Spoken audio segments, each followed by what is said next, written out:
Solar लगवा रहे हैं तो उसमें लोन के लिए सरकारी बैंक में जल्दी होगा कि नहीं होगा? बिल्कुल होता है। आप स्टेट बैंक में आप एप्लीकेशन डलवाइए और ज़्यादा नहीं, अगर उनके पास उनका आधार कार्ड और करंट बिल वाला चाहिए रहता है, जो अपना लास्ट बिल है जो रेज हुआ है उनका वो पेड करते हैं, और इसके अलावा कोई कमिटमेंट है ही नहीं। आप कोई वेंडर पकड़िए, वेंडर का कोटेशन ले लीजिए, अपना आधार कार्ड दीजिए, पैन कार्ड दीजिए और बिजली का बिल दीजिए, दैट्स इट।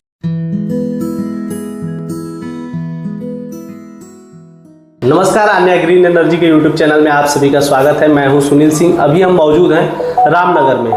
यहाँ पे विकास भैया के पास आए हुए हैं, जहाँ पे हमारा ऑन ग्रिड सोलर सिस्टम लगा है 3 किलोवाट का और 2 किलोवाट का और लगा है, तो टोटल 5 किलोवाट का सिस्टम लगा है। हम लोग विकास भैया का अनुभव जानेंगे कि क्या अनुभव है, कितना समय हुआ और कैसा रिस्पांस रहा है, सारी चीज़ें डिटेल में जानेंगे। सबसे पहले तो भैया आपका स्वागत है। स्वागत है। भैया आप किस प्रोफेशन में हैं? मैं स्टेट बैंक में अभी असिस्टेंट मैनेजर हूँ और प्रेजेंटली कचहरी में हम लोग का रीजनल ऑफिस है, चंदौली और गाजीपुर डिस्ट्रिक्ट का, वहाँ पे एम्प्लॉयड हूँ जी। हाँ सर। तो मतलब असिस्टेंट मैनेजर के पोस्ट पे हैं? हाँ सर। कितना चुनौती रहता होगा आप लोगों के काम में? चैलेंजेस तो बहुत हैं। आप पीएसयूज में होने के चैलेंजेस बहुत हैं। आपको अच्छे कस्टमर्स को और जो फाइनेंशियल इंक्लूजन वाले हैं कस्टमर को सबको साथ लेके चलना होता है। कोई चेरी पिकिंग तो है नहीं प्राइवेट सेक्टर बैंक को, जैसे कि अच्छे अच्छे कस्टमर आ रहे हैं, कस्टमर का टाइप के आते हैं, अच्छे भी हैं, और कुछ भाई फाइनेंशियल इंक्लूजन वाले हैं जिनको हार्डशिप है, जिनको अटेंड करना है, और वो पीएसयू के पास नहीं जाएंगे तो किसके पास जाएंगे। सरकार तो उनको एक सुविधा दे रही है पीएसयू के माध्यम से, तो हम लोग उसको आगे बढ़ के इंटरटेन करते हैं और इसमें स्टेट बैंक अग्रणी है, इसमें कोई डाउट नहीं है। कम से कम 17 से 18 करोड़ ऐसे जनधन खाते हैं हम लोगों के पास अकेले, जितने किसी पीएसयू जो प्राइवेट सेक्टर हैं उनके कस्टमर भी नहीं होंगे। तो एडवांटेज है और हम लोग आगे बढ़ के इस चीज़ चुनौती का सामना करते हैं। अच्छा, एक और चीज़ हम जानना चाहेंगे कि आप बैंक में हैं तो अभी बहुत से लोगों का कंफ्यूजन रहता है कि सोलर लगवा रहे हैं तो उसमें लोन के लिए सरकारी बैंक में जल्दी होगा कि नहीं होगा? बिल्कुल होता है। आप स्टेट बैंक में आप एप्लीकेशन डलवाइए और ज़्यादा नहीं, अगर उनके पास उनका आधार कार्ड और करंट बिल वाला चाहिए रहता है, जो अपना लास्ट बिल है जो रेज हुआ है उनका वो पेड करते हैं, और इसके अलावा कोई कमिटमेंट है ही नहीं। आप कोई वेंडर पकड़िए, वेंडर का कोटेशन ले लीजिए, अपना आधार कार्ड दीजिए, पैन कार्ड दीजिए और बिजली का बिल दीजिए, दैट्स इट। इतना ही चाहिए और कुछ चाहिए नहीं, और तुरंत हो जाता है। ये कितने ये 2 लाख तक के लोन के लिए? हाँ, ये 3 किलोवाट बेसिकली 3 किलोवाट 3 किलोवाट से ज़्यादा है तो आपको नॉर्मल प्रोसीजर हो जाता है। आपके पास सोर्स ऑफ इनकम होना चाहिए जिसको बैंक इस्टेब्लिश करना चाहता है। बट अगर 3 किलोवाट और उससे नीचे है तो कोई पेपर फॉर्मेलिटी नहीं है। आप जस्ट अपना आधार कार्ड, पैन कार्ड और बिजली का बिल जो रिसेंटली पेड हो प्रोड्यूस करिए और कोटेशन लाइए, आपका हो जाएगा। दैट्स बहुत सिंपल है, बहुत सिंपल प्रोसेस है। और मैक्सिमम वेंडर ही करा देते हैं। वेंडर ही कराएंगे, वेंडर भाई कोटेशन देता है, अब वेंडर को ही तो करना है, इंस्टॉलेशन उसको करना है, आपको रेडी करके दे देगा, काम खत्म, आपका यूटिलाइज हो जाएगा। अच्छा, एक बात बताइए, आपने बैंकिंग सेक्टर में है तो आपको तो मतलब फाइनेंस के बारे में सब कुछ पता है, लेकिन ये ऑन ग्रिड सोलर सिस्टम के बारे में आपको एक्चुअल में जानकारी कहाँ से मिली थी? मैं तो जैसे सब लोग अगल बगल लगा रहे थे तो एक दिन वही आपके अंकित जी का मैसेज आया, मैं उसको एक्सप्लोर कर रहा था, लगाना है क्या है, इसकी सुविधाएं क्या हैं। तो अंकित जी का डायरेक्टली मैसेज आया मेरे पास, तो मैं बोला ठीक है चलिए लगाते हैं। रिस्पांस लोगों का बढ़िया रहा और देखते ही देखते लग गया। पहले हमको सोचा कि 5 किलोवाट एक ही साथ लगा देते, फिर उन्होंने बातचीत किया उन लोगों के साथ, बाइफरकेट करके 3 किलोवाट और 2 किलोवाट 2 कनेक्शन था, तो उसको हम लोगों ने लगा लिया। अच्छा, एक बात बताइए, सिस्टम लगवाने से पहले आपने कस्टमर मतलब कंपनी का रिव्यू रेटिंग देखा था या नहीं देखा था? और किसी कंपनी का देखना जरूरी होता है कि नहीं होता है? नहीं, देखना तो बिल्कुल चाहिए, बट मुझे रिस्पांस थोड़ा ठीक लगा। इनिशियली उन्होंने ही कांटेक्ट किया था व्हाट्सएप के माध्यम से, चाहे जैसे भी उनको मिला हो, तो मैं लगातार टच में रहता चला गया और रिस्पांस बढ़िया रहा था। देखते देखते हो गया। हम लोगों ने 2 सामने वाले घर में अपने लगाया और दाएं 4 लगाया उन लोगों से, मतलब टच में रहते और बढ़िया है। रिव्यू रेटिंग की बात है जहाँ तक, तो आप लोग का रिस्पांस बढ़िया है, तो मैं समझता हूँ कि रिव्यू रेटिंग ठीक ही है। क्या बेनिफिट इसके, मेजर बेनिफिट्स के बारे में बताइए। मेजर बेनिफिट ये है कि आपका बिजली का बिल कम हो जाएगा। और जहाँ तक मैं दूसरा मापदंड है कि सब्सिडी भी अच्छी है इसमें, आप सब्सिडी भी ले पाएंगे। अभी तक तो है गवर्नमेंट सब्सिडी है। अब मान लीजिए कि एक 20-25 वाला अगर 2 किलोवाट का लगाते हैं, अगर उसमें 90,000 सब्सिडी मिल जाती है तो आपका कितने का इन्वेस्टमेंट हुआ भाई? इन्वेस्टमेंट नहीं है, आपका बिजली का बिल कम हो जाएगा। और कहीं ना कहीं ग्रीन एनर्जी का पर्यावरण को लेके तो बहुत बड़ा एडवांटेज है। आप बिजली प्रोड्यूस होती है तो अपने यहाँ कैसे होती है? कोयला से होती है। तो कहीं ना कहीं जो संसाधन है वो यूज़ हो रहा है, जल रहा है ना, कितने दिन चलेगा? असीमित समय तक तो सब भंडार चलने वाले नहीं है। परिक्षेत्र है, उसमें भी सीमित तो संसाधन इन है। सब चीज़ों को लेके अगर कोई लगाता है तो फाइनेंशियली फ़ायदा है, और कहीं ना कहीं वो कंट्रीब्यूट कर रहा है पर्यावरण को सुधारने में। अगर उस टाइप से जो हम नेचुरल रिसोर्स को जला के और बिजली का उत्पादन कर रहे हैं, उससे हम एक तरह दूसरी तरफ उसी नेचुरल रिसोर्स को यूटिलाइज करके और दूसरे की जो अपूर्णीय क्षति है पर्यावरण को हो रही है जलाने से, तो उसको कम कर रहे हैं, तो हर मामले में बढ़िया है। एटलीस्ट लगाना चाहिए, मेरा सजेशन। जो लोग भी अफोर्ड कर पाते हैं तो उनको बेसिकली इस सुविधा को अपनाना चाहिए, और टाइम रहते अपना लें। अभी सब्सिडी है तो और बेहतर है। जब तक गवर्नमेंट इसको प्रोत्साहन करी, सब्सिडी दे रही है, और नहीं तो फिर भाई लगाएंगे लोग, फिर भी लगाएंगे, फिर अपना पूरा का पूरा इन्वेस्ट करके लगाएंगे। पूरा इन्वेस्ट करके लगाएंगे। हाँ। लगाना तो पड़ेगा, लगाना तो पड़ेगा क्योंकि फ़ायदा है ना। आप देखिएगा वो क्या है, माउथ टू माउथ पब्लिसिटी वाली बात है।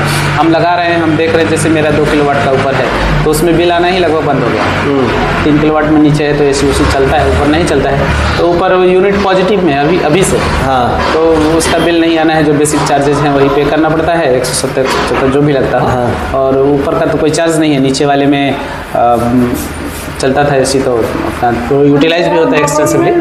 मोटर चलना है या कुछ इस टाइप का अपना, तो एसी चलना बंद हो गया, तो ठीक है। अच्छा, एक और चीज़ पूछेंगे। आप तो बनारस में ड्यूटी भी करते थे, देखते थे। हाँ। मतलब पिछले कितने साल से बनारस में हैं आप? मैं तो ऐसे जब ड्यूटी को लेके देखा जाए 21 से हूँ, 4 साल लगभग। 4 साल। हाँ। अच्छा, एक बात बताइए, 4 साल पहले जितने ट्रांसफार्मर फूकने ये सब की समस्या हो रही थी, अभी कितना कम हुआ? नहीं, कम तो है, बिल्कुल कम है, बिल्कुल कम है। उसका सही में परोक्ष रूप से प्रत्यक्ष उदाहरण है। प्रत्यक्ष परोक्ष रूप समझा जाए इसको, है एक उदाहरण है कि लगभग आप देखिए अभी यही जितने भी घर हैं, मेरा है, सामने है, बगल में, सारे घरों में सामने, मतलब यहाँ मैं देख रहा हूँ कि 60 से 70% घरों में ऑलरेडी लग चुका है अपने इस एरिया में।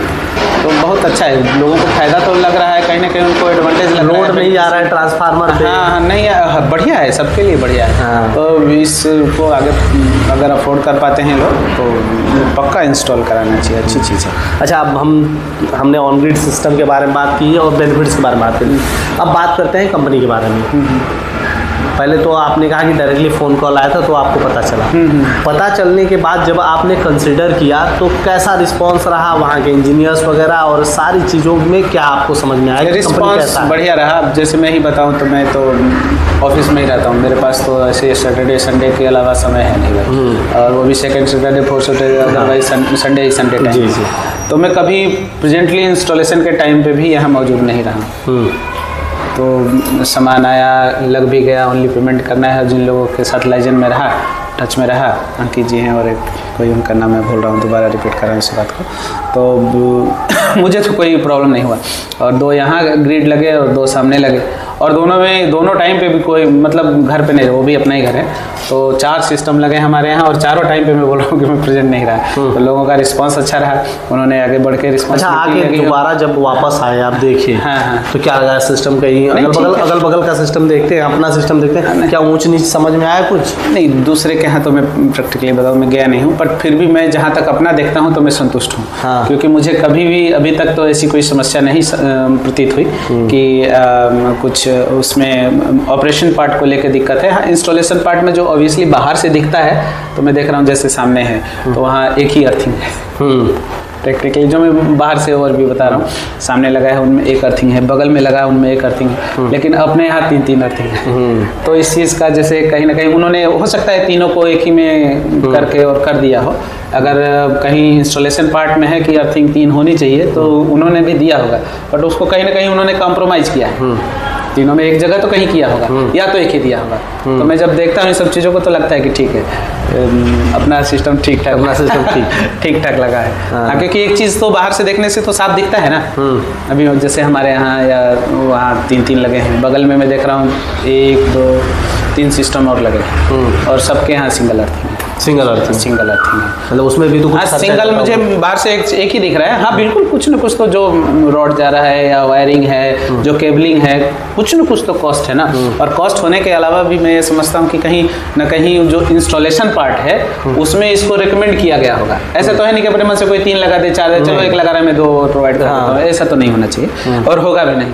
तो कहीं ना कहीं ये चीज़ होगी कि भाई 3 अर्थिंग इंस्टॉलेशन के एक पार्ट है और वो होना चाहिए। तो मेरे यहाँ तो ये दिख रहा है कि चलिए भाई 3 अर्थिंग है, तो मैं समझता हूँ कि रिलेटिवली बेटर है। रिलेटिवली बेटर है, हाँ बेटर है। जो बगल वाले इंस्टॉलेशन हुए हैं बेहतर है। तो सामने से दिख रहा है तो भाई हम यही मानेंगे ना कि अर्थ है तो अर्थ कहीं ना कहीं एक सेफ्टी कंसर्न है। सेफ्टी कंसर्न है तो या प्रोटेक्शन है सिस्टम के लिए, है तो सही भाई। तो जब ज़रूरत होगी वो अपना काम करेगा, बट लगा है तो बेटर है। अब एक से तो बढ़िया है कि 2 एडिशनल लगे हैं। एटलीस्ट जो इंस्टॉलेशन का पार्ट है उसके हिसाब से लगे हैं, उस मापदंड के हिसाब से लगे हैं, एक्स्ट्रा तो नहीं होगा। अब बात करते हैं कि आपकी टोटल ओवरऑल बिजली बिल में क्या इम्पैक्ट है। पहले कितना आ जाता था, अभी कितना? जैसे मैं पहले बता दिया, ऊपर तो हमारा कुछ नहीं, जीरो। पहले कितना आता था? अब पहले तो नया ही लगाया ना, ऊपर कोई ऐसे भी रहता है तो जो अपना बिजली का बिल है वो है। अभी 2 रेंटर रहते हैं तो फिर भी अभी कुछ आ नहीं रहा। ठंड का मौसम भी अगर मैं देखा तो कुछ नीचे में आपका कितना आता था? नीचे में हम लोग का गर्मी में 5,500 और 4,500 इससे कम नहीं आता था। लेकिन इस बार हमने देखा कि मैक्सिमम जो बिल मैंने पे किया है वो 2,500 के आसपास, 2,000 2,500। तो 2,000 का तो फायदा मुझे सामने से दिख रहा है। कितना इम्पैक्ट पड़ता है 2-2,500 रुपये का प्रॉफिट? बहुत है भाई, 2,000 रुपये के SIP कर दीजिए आप। तो थोड़ा सा बताइए SIP का गणित। नहीं, जैसे है ना भाई, आप सिंपल भी है तो मैं मानता हूँ कि अगर मार्केट में है और SIP कर रहे हैं तो FD से ज़्यादा देता है। हाँ। FD आज के डेट में 7-7.5% है ना। हाँ। इससे तो ज़्यादा दे रहा है, तो क्या नुकसान ही क्या है? हाँ। आप 7% का समझ लीजिए ना, पोस्ट ऑफिस में या किसी भी बैंक में आपने RD कर दिया है, बट आप मार्केट में स्टे हैं तो मेरा मानना है कि 15% से नीचे कहीं मिलता नहीं। 10% तो मिलेगा ही मिलेगा। हायर साइड में नहीं है तो 10% तो मिलता है। तो 10% का आपको मिल रहा है इंटरेस्ट, बहुत होता है। 10% का इंटरेस्ट मतलब 10 साल में आपका पैसा जो इन्वेस्ट किए हैं वो डबल हो जाएगा, डबल से ज़्यादा हो जाएगा। हाँ, तो बढ़िया है, क्या दिक्कत है? आपका बच रहा है ना भाई। और आपको लगा ही कितना? अगर हम कॉस्ट वाली बात करें तो कितना लगा? आप अपने अगर 1,20,000 का 2 किलोवाट का आप सिस्टम लगाते हैं, 90,000 सब्सिडी पा जाते हैं, तो लगाए कितना? 30,000 लगाए। और 30,000 में अगर आपका कुछ भी 500-600 रुपये बिजली का बिल बच रहा है तो बहुत बच रहा है ना। इस सिस्टम पे वारंटी? हाँ, सिस्टम पे वारंटी 25 साल। हाँ, 25 साल। हाँ। तो सोचिए आप 2-3 साल में आपका पैसा रिकवर होगा, 2 साल में पैसा तो रिकवर होना ही हो ही रहा है। क्या है, आप वही तो मैं बता रहा हूँ, अगर 500 रुपये बचता है तो क्या ही लगेगा 30,000 रिकवर होने में? वो कुछ समय नहीं लगा। आपका सिस्टम है, आप बिजली का बिल कम दे रहे हैं, आप 30,000 का मात्र लगाए हुए हैं, तो कोई बहुत बड़ा इन्वेस्टमेंट नहीं है। जबकि अब सब्सिडी अगर आप अवेल कर रहे हैं, समय रहते लगा रहे हैं तो जी, तो बहुत बढ़िया है।